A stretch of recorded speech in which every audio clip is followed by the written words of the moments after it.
কথা বলে আওয়ামী লীগের মিছিলে কারাগারে 10 মাটি কাটা শ্রমিক। কুষ্টিয়ায় বালু সরানোর কথা বলে শ্রমিকদের ব্যবহার করা হলো রাজনৈতিক মিছিলে, আর সেই মিছিলে অংশ নেওয়ার দায়ে এখন তারা আছেন কারাগারে।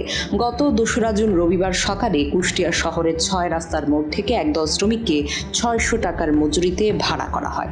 বলা হয়, পিটিআই রোডে গিয়ে 3 ট্রাক বালু সরাতে হবে। প্রত্যেক দিনের মতো কাজের আশায় ঝুড়ি, কোদাল আর টিফিন বাটি নিয়ে হাজির হন তারা। কিন্তু ঘটনাস্থলে গিয়ে শ্রমিকরা দেখতে পান কাজের বদলে তাদের দাঁড় করিয়ে দেওয়া হয় একটি রাজনৈতিক ব্যানারের সামনে। মুহূর্তেই সেই দৃশ্য মিলে যায় একটি ঝটিকা মিছিলে। বলা হয়, 1 মিনিট মিছিল করলে পুরো টাকাটা পেয়ে যাবে।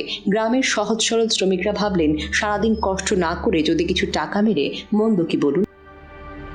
আপনি কি কিছু প্রিন্ট করাতে চান? প্রিন্টস এন্ড কর্পোরেশন আপনার সব প্রিন্টিং সমাধান নিয়ে এসেছে। মগ, পানির বোতল, টি-শার্ট, টাইলস, ফটো ফ্রেম, আমরা সবকিছু প্রিন্ট করি আপনার পছন্দের ডিজাইন, আপনার স্টাইলে। প্রিন্টস এন্ড কর্পোরেশন, আপনার প্রিন্টিং সলিউশন, সব সময় আপনার পাশে। কিন্তু হঠাৎই উপস্থিত হয় পুলিশ। মিছিলের লোকজন দৌড়ে পালিয়ে যায়, অথচ দাঁড়িয়ে থাকা দিনমজুর শ্রমিকদের আটক করে পুলিশ। জব্দ করা হয় তাদের কোদাল, ঝুড়ি আর থালাবাটি। আটক 10 শ্রমিকের সবাই কুষ্টিয়া সদর ও কুমারখালী উপজেলার বিভিন্ন এলাকার বাসিন্দা। পেটের দুঃখে যারা প্রত্যেকদিন সকালে শহরে এসে কাজের খোঁজ করে। তাদের পরিবারের সদস্যরা বলছেন, এই শ্রমিকরা কোনো রাজনৈতিক দলের সঙ্গে জড়িত নয়, তারা জানতই না তারা মিছিলে যাচ্ছে। এদিকে কুষ্টিয়া মডেল থানার ওসি মোশাররফ হোসেন জানিয়েছেন, শ্রমিকদের ভাড়া করে এনে রাজনৈতিক মিছিলের অংশ করা হয়েছিল, তাই বিস্ফোরণ আইনের নাশকতা মামলায় তাদের গ্রেফতার দেখিয়ে আদালতে পাঠানো হয়েছে।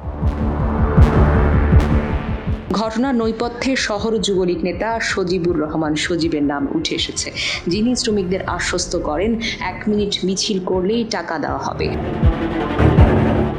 গণ অধিকার পরিষদের সাধারণ সম্পাদক রাশেদ খান এক ফেসবুক পোস্টে লিখেছেন, এই সহজ সরল মানুষগুলো জানতো না তারা কি ফাঁদে পা দিচ্ছে, তারা না জানতেই এখন বন্দী। এদের পরিবার এখন উপার্জন বন্ধ, চুলোয় কোনো আগুন নেই, সন্তানের মুখে কোনো খাবার নেই। এই ঘটনায় সামাজিক যোগাযোগ মাধ্যমে নিন্দা ও উদ্বেগ ছড়িয়ে পড়েছে। সাধারণ মানুষ বলছেন, রাজনীতি যদি এমনভাবে দিনমজুরদের ব্যবহার করে, তাহলে এদের কার পক্ষে রক্ষা করবে? নুসরাত জাহান, মনোযোগ প্রকাশ।